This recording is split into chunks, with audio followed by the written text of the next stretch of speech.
И по второто значително поскапување на горивата најверојатно нема да се интервенира со мерки. На денешната владина седница засега нема точка на дневен ред за состојбата со цените и ситуацијата на Блискиот Исток.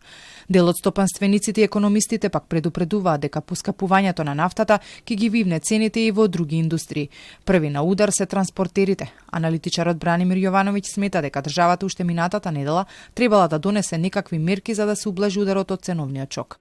Се разбира, ако треба да се зборува со фирмите, ако фирмите кажат не можеме да функционираме вака, нашите цени се зголемени исто така, во ред, може да се преговара со нив, да се најде некои мерки, некоја поддршка, да се намали некоја давачка таму, ама мора да се спречи овој првичен удар, затоа што ако не се спречи, ќе завршиме исто како 2022 година, кога имавме енормна инфлација и илјадници, десетици илјади луѓе западна во сиромаштија. Од денеска на бензинските пумпи горивата се продаваат по повисока цена. Со последната одлука на регулаторна, бензините поскапеа за 7 денари, а дизелот за 6,5.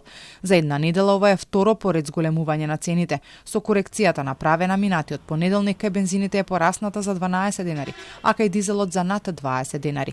Од владата пак постојано посочуваат дека состојбата се следи и ако треба ќе се интервенира, но засега мерки не се споменуваат. Една од работите кои може да се направи е да се намали ДДВ за увоз на енергенси од 18 на 10%, а акцизите за 1,2 или 4 денари. Премиерот Мицковски пред неколку дена повторно кажа, ако има потреба, ДДВ-то ќе се спушти и до 5%.